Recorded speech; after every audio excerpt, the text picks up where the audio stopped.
So this is an opinion piece by Aljazeera. Let's see what they have to say about this. Interested to see what kind of perspective they have to bring here. As the Israeli-Iranian confrontation enters its third day, casualties on both sides are mounting. At least 80 people have been killed in Iran and at least 10 in Israel. A number of justifications have been broadcast to the Israeli public, but none explains the true reasons why the Israeli government decided to carry out the unilateral, unprovoked assault. Well, okay. To call it unprovoked assault is very ahistorical, right? This is a long-standing conflict for decades between these two, and arguably between Israel and the greater Arab community in the Middle East in large, but very specifically with Iran as well. They've been in conflict for decades. And so to say this is unprovoked is ridiculous. I would imagine that what I just went over was the justification that they had because it's been proven that Iran is enriching uranium to a high percentage, which shows that they're trying to make it into a weapon. So to me, that seems like pretty decent justification, right? Your enemy, who has been funding a proxy war to the north, who has been literally, didn't Iran just do a ballistic missile attack on Israel just like a month ago? This is not unprovoked. It's insane to say that. The Israeli government claims that the strike was a preventive one, meant to address an immediate and inevitable threat on Iran's part to construct a nuclear bomb. There appears to be no evidence for this claim. What? Wait, the Israeli government claims that the strike was a preventive one, meant to address an immediate, inevitable threat on Iran's part to construct a nuclear bomb. Well, it seems like, based on the International Atomic Energy Agency themselves, they in 2023, they saw that they have literal proof, undeniable proof that Iran was enriching uranium at least to 83.9%. And there's absolutely no serious person would be like, yeah, they're just going to 84%. No, they're going to 90%, which is the threshold to make a weapon. Of course. What else would they be doing with that uranium? Why else would they be enriching it? Oh, this article is going to be so stupid. I can already tell. Oh, my God. There appears to be no evidence for this claim. Nonsense. Israel's strike was undoubtedly meticulously planned over a long period of time. Yeah, it seems right. You're not able to do a strike like that, of that scale. And it's not like Iran's their neighbor, right? It's not like Iran's on the other side of the world, but it's not right next to them, right? It's not like it's Syria or Jordan. They have to go a good distance to get to Iran. So yeah, they definitely were planning this for a long time. A preventive attack must carry an element of self-defense, which in turn is generated by an emergency. No such emergency appears to have occurred. Didn't Iran just shoot a bunch of ballistic missiles at Israel a month ago? What do you mean? What could you possibly mean? A preventive strike must carry an element of self-defense. How would they have shot missiles at them, right? And I think a really bad argument would be like, well, none of the missiles got through and nobody died, or only a few people injured, or the Iron Dome or their missile defense system shot most of them down. That's not the point, though. The point is they shot missiles at their major cities with civilians and stuff. Like that is an act of war. Additionally, Israel has suggested that the International Atomic Energy Agency report released on June 12th that condemned Iran for material violations of its treaty on the non-proliferation of nuclear weapons commitments until the early 2000s constitutes such an emergency. Oh, so is there another more recent... I need to look at what this IAEA condemnation on June 12th was. Hold on. IAEA declares Iran in breach of nuclear non-proliferation obligations. IAEA censors Iran.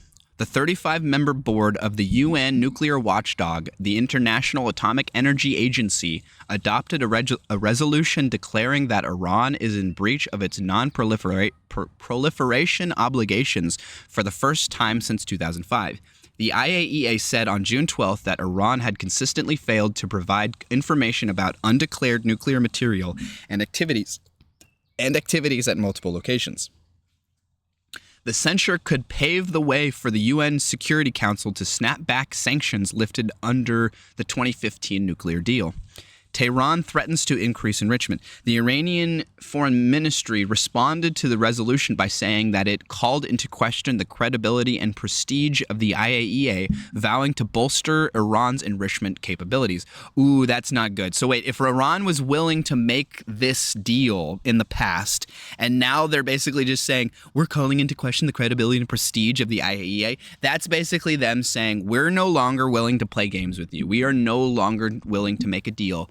The option of making a deal with the UN or the IAEA with regards to nuclear equipment and weapons and whatnot is completely off the table, and that we're going to do basically whatever we can from that perspective. So we're going to try and attack the credibility of the IAEA. We're going to try and basically we're going to just double down and be like, guys, we're just going to do whatever we want. I mean, that's what this is saying. Tehran also announced that it will inaugurate a new enrichment facility at a secure, undisclosed location and replace its first-generation centrifuges at the Fordow enrichment facility with sixth-generation centrifuges.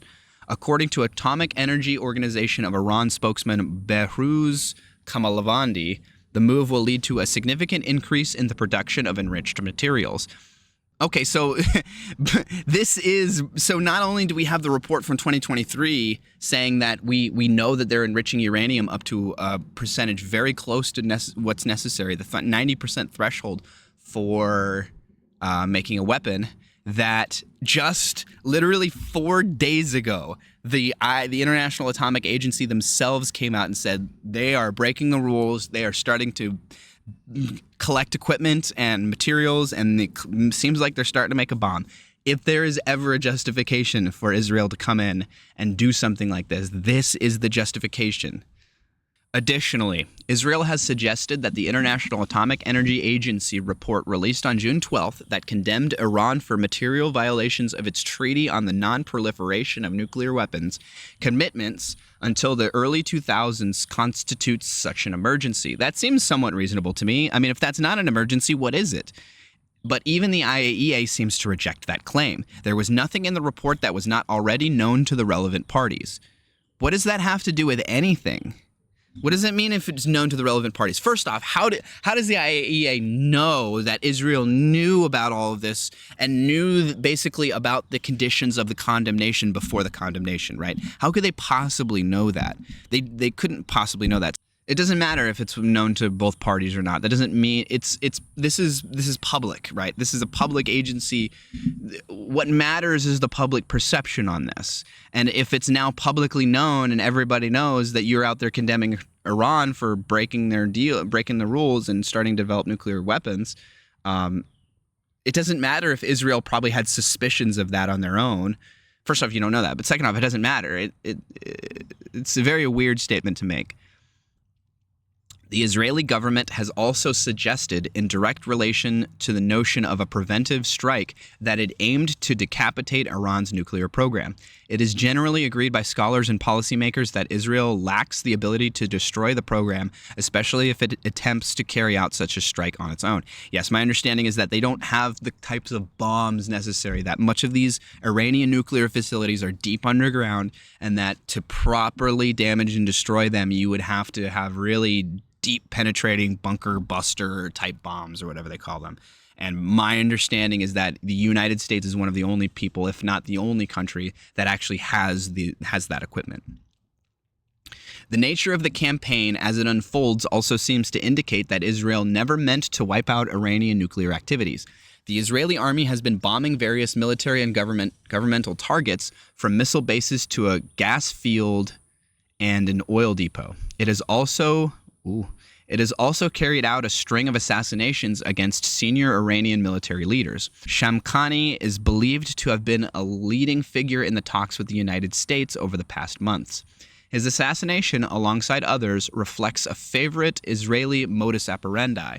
Israel often attempts to eliminate specific people in the hopes that their deaths would bring about an unraveling of the systems and institutions they lead.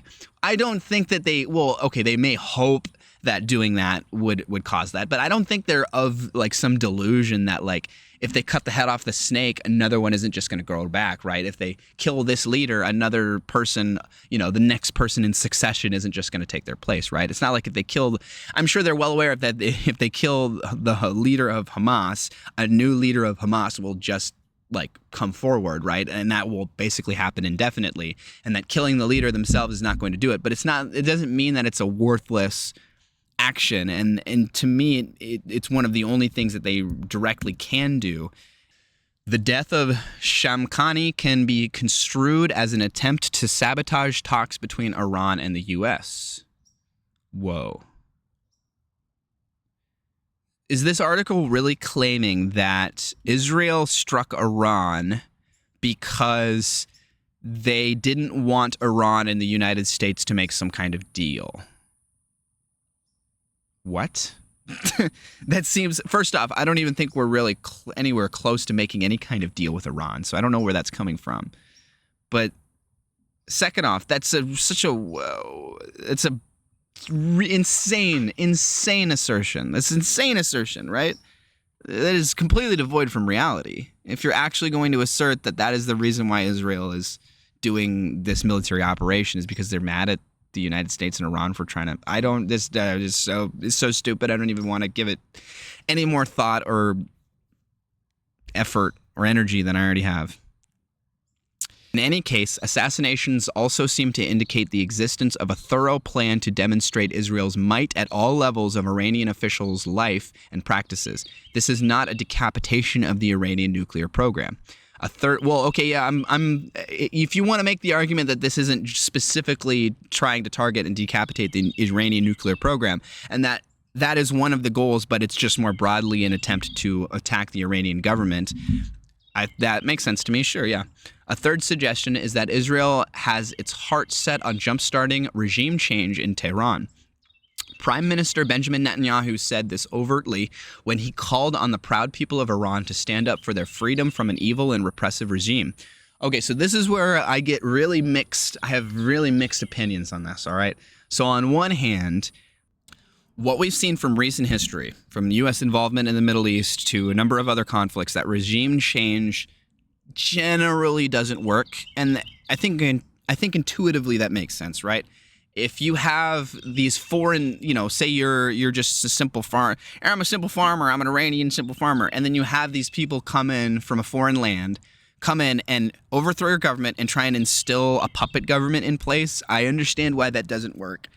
There seems to be very little evidence that works and a lot of evidence that doesn't work. Okay. So regime change is typically not like the most effective way to go about creating large-scale, fast change in a country. Now, putting that aside for a second, Iran is a disgusting theocracy, right? They have Sharia law. They are a backwards theocratic society, right? I mean, I would argue that Islam inherently has not gone through as much reform as many of the Western religions have. Where Islam is right now is where Christianity and Catholicism was 500 years ago, right? We have not seen anywhere near as much reform in Islam.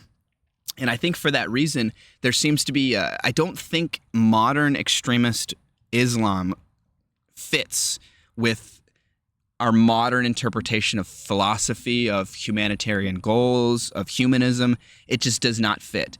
And so look, the Israeli government is not perfect, okay? Especially the current Israeli government, they're not good. Netanyahu, as far as I understand, is a bad leader. He's done a bad job, and that there are probably far better, more qualified people to be in his place, and that would do a better job, okay? But Israel is a Western democracy. I think a good way to think about it is Iran is actually a bad guy. Iran is actually a bad guy. If you think about it like MMA or like a wrestling thing, right?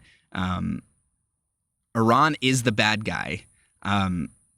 Israel is at heart the good guy, but they're going through their bad boy arc. So at heart, they're really a good guy, and they've been a good guy for many, many seasons, many, many years or whatever in the MMA and in the WNBA or whatever. But that that they're going, with Netanyahu and the current government and how they're handling Gaza or whatever. They're going through their bad boy arc. But like to even try and make some sort of false equivalence between the morality of the Iranian government and Israel and the Israeli government, or just Iran and Israel in general, is insane, right? Iran is the anti-religion part of me wants to say, any theocracy is bad, especially modern extremist Islam theocracies that encourage jihadism and these things that just like don't comport with modern world. It just doesn't work. I have very mixed feelings about Israel going in and trying to do regime change in Iran. In a vacuum, I'm okay with it because they're trying to do, nuclear program, and they've been doing a proxy war with Israel in the north, and they've done missile strikes on Israel, and they've talked shit to them and talked about wanting to, wipe them off the face of the earth for years, yada, yada, yada. I think in that sense, Israel has the casus belli. They have the justification to do this sort of thing. So basically, regime change in a vacuum doesn't work. In a vacuum, I'm okay with Israel trying to fight back against Iran and do a regime change or whatever. I'm okay with that. But I don't know if this will create what I would imagine would happen was Israel would come in, do regime change, and then who's going to fill the vacuum, right? You create a power vacuum in Iran. There's absolutely no guarantee that a more savory government would take its place. In fact, I think there's every reason to believe that if you create a power vacuum by doing regime change in Iran, that something much worse than the current Iranian government will take its place. The assumption that Iranians would simply do Israel's bidding as it bombs them relentlessly and unilaterally. It's very clear that whoever wrote this article has a perspective, Israel bad, and that they are trying so hard to choose their wording, the verbiage, and frame things in such a way that is the conclusion that the reader comes to. While many Iranians undoubtedly oppose the Islamic Republic, Iranians of all political persuasions are consistently patriotic, committed to supporting. What is that supposed to mean? I would imagine people of any place are consistently patriotic. What the heck does that supposed to mean? Committed to supporting Iranian sovereignty and independence from any attempts by external elements to impose their agendas on the country. So for that, I think that sentiment holds everywhere. And for that is the reason why regime change itself, in a vacuum, the concept of regime change just doesn't seem to work very well. There would be too much opposition internally for that sort of thing to work. So are numerous opponents of the Islamic Republic now rallying behind the flag in support of Iran's violated sovereignty. Violated sovereignty? What about Israel's violated sovereignty when Iran sent that barrage of ballistic missiles like a month ago, or just a couple days ago? Like, what do you mean? Wait. It seems like whoever wrote this article has a tremendous double standard for which they're holding Iran and Israel to, right? They seem to think that this is I think whoever wrote this article has spent way too much time covering Israel, Gaza, and has this Marvel movie interpretation of the situation where it's like Israel's the bad guy, and by default, Iran must be the good guy. When in reality, it is always ugly shades of gray, okay? And it is the fact that Israel, it may not be the good guy, but Iran certainly are not the good guys. And I would very much argue that they are very much more the bad guys in this situation than Israel. Israel and its military have continuously carried out massacres, denied them, and have been found to be lying. Okay, so why is this article only going to mention some bad things that Israel has done to maybe provoke the Iranians or the Arab community at large, but not talk about what the Arab community at large or Iran has done to provoke the Israelis, right? It takes two to tango, and this article is very clearly has the camera fixed on just one person doing the dance, not both. There is no doubt that Netanyahu planned the strike on Iran for years, waiting for just the right time. That seems pretty justified to me, considering the IAEA report that came out in 2023 proving that they're trying to enrich uranium to make a weapon. That seems reasonable to me. Israel can still do whatever it wants. This is Israel's current definition of security, the most hallowed principle at its core. It It is the seemingly apolitical genesis of Israeliness, the site devoted wholly to Jewish supremacy, which is the only real way to ensure the integrity of Jewish lives. Security means that Israel can kill whoever it wants for as long as it wants and wherever and whenever it wants without paying any sort of price for its actions. Okay, pause. There is Israel, I'm sure, just like any government has, I'm sure has cynically used this justification for bad purposes, right? We have known that Netanyahu and parts of his administration and parts of the American government and wealthy benefactors and whatnot have wanted that land of Gaza for a long time. They want the beachfront property. There are real nefarious actors and forces here that are using the cover, the veil of security cynically. That is 100% correct.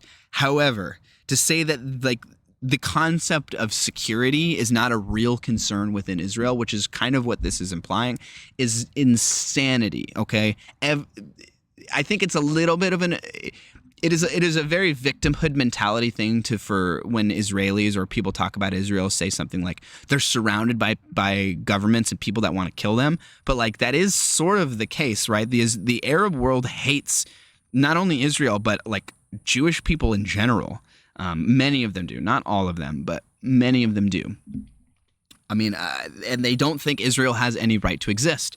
And Israel has undergone a number of terrorist attacks over the decades. They have undergone numerous direct attacks from Iran. They've undergone numerous indirect attacks from proxies in the north and Lebanon, from Hezbollah in the south, Hamas in Gaza.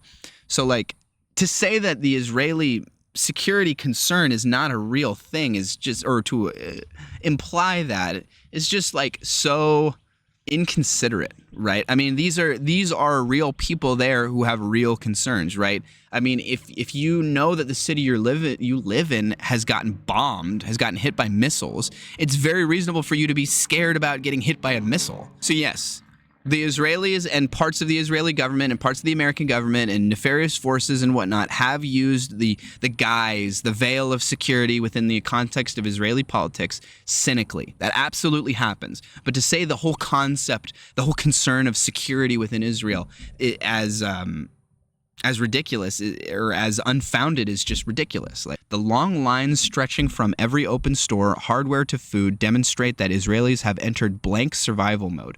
A docile citizenry may be good for Netanyahu, but it portends ill for any attempt to build and defend a robust Israeli society. Man, I feel like this same exact writer would call racism or xenophobia or something if you tried to like assert the Iranian population was docile because they aren't willing to overthrow their government, or some weird argument, some weird generalization about the entire citizenry, right? I just this article oozes of double standard, of anti-intellectual brain rot, Israel bad, therefore everything else against Israel must be good sort of thinking. This is just dumb. Bad article. I had a feeling this article was going to be bad when it's titled "The Real Reason Israel Attacked Iran," because like the reason Israel attacked Iran should be fairly obvious, right? There's the nuclear aspect, and there's also the Netanyahu trying to cling on to power aspect. Those seem to be the two main reasons why they would do this sort of thing, and that any other assertion basically this article asserting a bunch of weird nonsense like Israel did it to try and stop because they're mad about peace talks between the United States and Iran is just insane.